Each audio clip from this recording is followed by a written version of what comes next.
21 दिसंबर को गाजियाबाद चर्च में प्रार्थना सभा के दौरान ईसाइयों को आतंकित करने वाले और उन पर हमला करने वाले इन दंगाइयों पर अभी तक कोई कार्रवाई हुई क्या? यहां अन्नू चौधरी, सत्यनिष्ठ आर्य और अन्य गुंडे साफ नजर आ रहे हैं। ये गुंडागर्दी बिना पुलिस प्रशासन संरक्षण के संभव नहीं। एथिस्ट ब्लॉगर था, भारत में शरण ली, अब फेमस होने को सनातनी बन गया, क्रिश्चियंस को धमकाता, बाइबल बैन की बात करता, हिंदुत्व गुंडों के साथ मिला। दोस्तों, इस शख्स की अभी तक गिरफ्तारी नहीं हुई। किस तरह की हरकत की थी इसने, वो तो आपने देखा ही होगा। किस तरह से चिल्ला रहा था वो तो आपने देखा था, और आंखों से किस तरीके से वो वहां मौजूद पादरी को डरा रहा था वो वीडियो तो आपने देखा ही होगा। दोस्तों, इंटरेस्टिंग बात यह है कि यह शख्स सबसे पहले ब्लॉगर था। जब हमने इसके बारे में सर्च किया तो हमें एक चौंकाने वाला आर्टिकल मिला। डेट देखिए आप इस आर्टिकल का, 5 जनवरी 2018 का यह आर्टिकल है। इसका नाम सुन्नियुर रहमान है और इसकी जो पत्नी है, वाइफ है, उसका नाम है आफिया। ये एग्जैक्टली ढाका के नखाल पारा एक जगह है, वहां का रहने वाला है। और ये शख्स सबसे पहले बांग्लादेश में शाहबाग मूवमेंट में चर्चा में आया था। शाहबाग मूवमेंट 2013 में बांग्लादेश के अंदर हुआ था। उसके बाद 2013 में ही इसने कहा कि ये एथिस्ट है। उसके बाद ये सीधा 2016 में सुर्खियों में आया। कई वीडियोस इसके सामने आए और तरह तरह से नफरत फैलाने लगा। सबसे बड़ी बात ये, भारत में न वर्क परमिट पर है, न ही टूरिस्ट वीजा पे है, बल्कि बताया जाता है कि इलीगल तरीके से आया है। वीडियोस में पेटीएम लगाकर लोगों से डोनेट करने की अपील करता रहता है। इस आर्टिकल में यह भी बताया गया कि एक समिति है, भारतीय विज्ञान युक्ति बुद्धि समिति। इसके को फाउंडर हैं प्रबीर घोष और ये कोलकाता बेस्ड समिति है। इस आर्टिकल के मुताबिक प्रबीर घोष ने इस शख्स का वेलकम भी किया था, लेकिन इन्होंने ये भी कहा कि जो वीडियो अब बनाता है उसकी हम आलोचना करते हैं। और भी काफ़ी बातें लिखी हुई है इस आर्टिकल में, जबकि ये आर्टिकल 2018 का है। और तो और सोचिए, ये शख्स बांग्लादेश में पहले ब्लॉगर था, फिर एथिस्ट, और फिर इस तरह की हरकत करने लगा, और फिर खुद को अब सत्यनिष्ठ आर्य बताने लगा है। और अब सबसे ज़्यादा सुर्खियों में कोई इसे बांग्लादेशी एजेंट बता रहा है, कोई कह रहा है ये सब पैसा मांगने के लिए ऐसा कर रहा है, कोई कह रहा है कि इस बांग्लादेशी को भारत से भगाओ।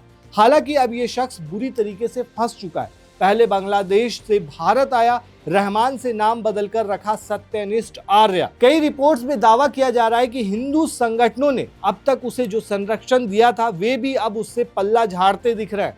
पुलिस ने भी इस मामले का संज्ञान ले लिया है दोस्तों, जो आपको बताया था, लेकिन अब तक इसकी गिरफ्तारी नहीं हो सकी है और ये कहीं छिपा हुआ है। और सबसे चौंकाने वाली बात यह है कि ये सिर्फ मुस्लिम समुदाय या ईसाई समुदाय को गाली नहीं देता, बल्कि कई वीडियोस ऐसे हैं जिसमें ये हिंदू धर्म का भी अपमान करता हुआ नजर आया है।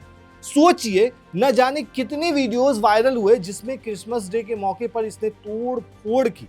इंटरनेशनली आउटलेट्स जैसे आप द क्रिश्चियन पोस्ट और एडीएफ इंटरनेशनल ने भी इसे कवर किया है। सोचिए, इंटरनेशनल लेवल पर कितनी बदनामी हुई होगी भारत की। चर्च में घुसकर पादरी के साथ किस तरीके से बदतमीजी की। दोस्तों, बताया जाता है कि मार्च 2013 में इसकी पिटाई इसके देश में भी हुई थी। 2018 के आसपास इसने अपना नाम बदलकर सत्यनिष्ठ आर्य रख लिया।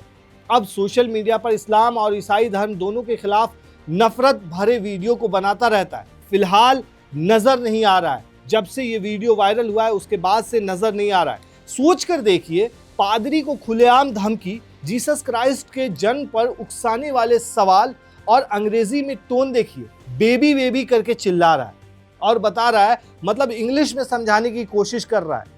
और इसके व्यवहार से वहां पर जो मौजूद लोग हैं वो डर जा रहे थे। हालांकि एक महिला थी जिसने बहादुरी दिखाते हुए जवाब भी दिया, लेकिन उसको चुप करा दिया गया। दूसरे वीडियो में इस्लाम और पैगंबर मोहम्मद पर टिप्पणी। ये क्या है? सीधे तौर पर उकसाने की कोशिश है। एक तरफ पीएम मोदी खुद चर्च में जा रहे हैं क्रिसमस के मौके पर, दूसरी तरफ ये शख्स चर्च में घुसकर धमकी दे रहा है। आज ये हिंदू नाम रखता है, कल कुछ और रखेगा। आप सोच कर देखिए ना, बांग्लादेश में क्या हुआ, एक शख्स के साथ क्या किया गया। बिल्कुल गलत है ये। जो भी लोग इसमें शामिल थे उन्हें तुरंत सजा होनी चाहिए। अब सोचिए, हमारे देश में भी ऐसे मामले सामने आ रहे हैं।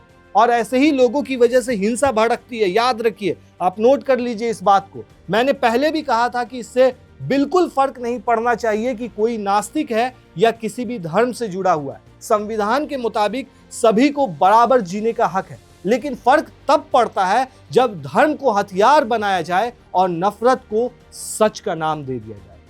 भारत की एकता और अखंडता को नुकसान पहुंचाने के इरादे से आए इस घुसपैठिए के पास अब आत्मसमर्पण के अलावा और कोई विकल्प नहीं बचा है। हालांकि दोस्तों, आप देखेंगे, न्यूज आर्टिकल देखेंगे जितने भी सारे हैं, किसी में आपको नहीं मिलेगा। आप जाइए, सर्च कीजिए, यूट्यूब पे जाकर के सर्च कीजिए या फिर आप गूगल पे जाकर के सर्च कीजिए, इससे रिलेटेड आपको बहुत कम न्यूज मिलेंगे। ऐसा क्यों? इसको तो सबसे पहले गिरफ्तार करना चाहिए।